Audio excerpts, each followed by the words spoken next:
आशु को पालने पोसने एवं अपार स्नेह देने वाली बड़ी माताजी की तबीयत खराब थी।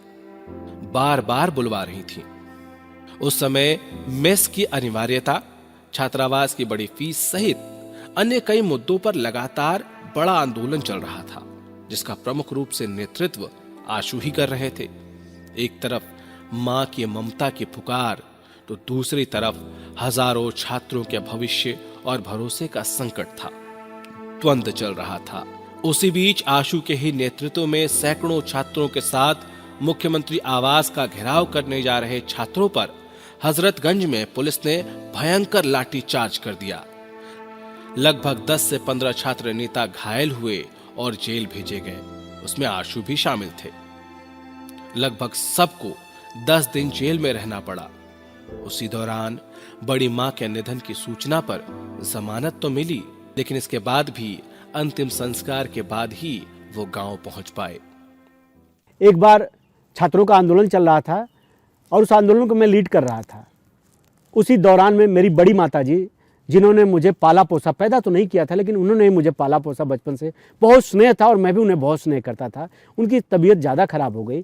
मेरे पास सूचना आई, मेरे पिताजी ने, माताजी ने, घर के लोग बुलाने लगे कि वो बार बार बुला रही हैं, आ जाओ।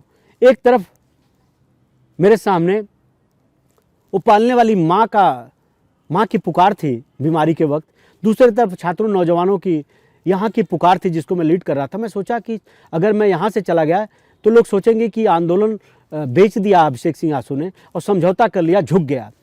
एक तरफ छात्रों की मेरी जवाबदेही, मेरी खुद की अपनी राजनीतिक प्रतिष्ठा दांव पे थी, उधर घर में माँ की ममता दांव पे थी। लेकिन ऐसी परिस्थिति बनी कि मैं जो हूँ आंदोलन नहीं छोड़ सकता था और मैंने नहीं छोड़ा। और हजरतगंज में आंदोलन करते हुए हम लोग पे लाठी चार्ज हुई और हजरतगंज से गिरफ्तार करके मुझे जेल भेज दिया गया।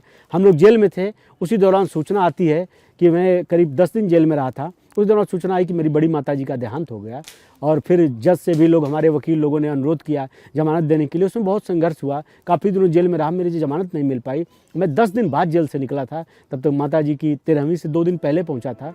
राजनैतिक गुरु स्वर्गीय ब्रह्मबख्श सिंह गोपाल जी की प्रेरणा, आशीर्वाद और सहयोग तथा मार्गदर्शन से गोपाल जी के दोनों चुनाव और उसके बाद हुए संघर्ष में अपने रणनीतिक कौशल, नेतृत्व क्षमता, वाणी, कर्म, व्यवहार और परिश्रम से पूरे विश्वविद्यालय के सभी छोटे और बड़ों का दिल दिमाग सब में आशु ने एक अलग पहचान बना ली थी।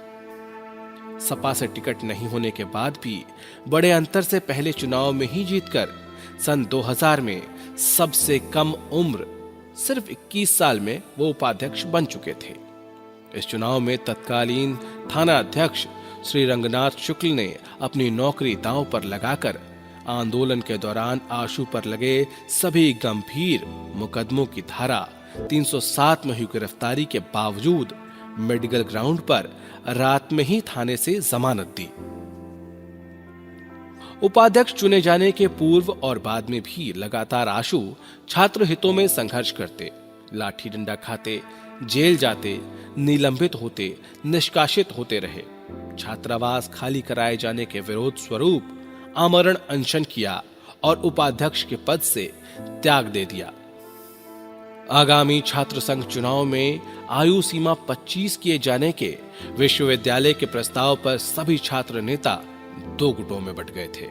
अकेले आशु 25 वर्ष से कम उम्र के होते हुए भी वरिष्ठ छात्र नेताओं के साथ संघर्ष और आंदोलन में शामिल होकर उनके साथ ही जेल गए।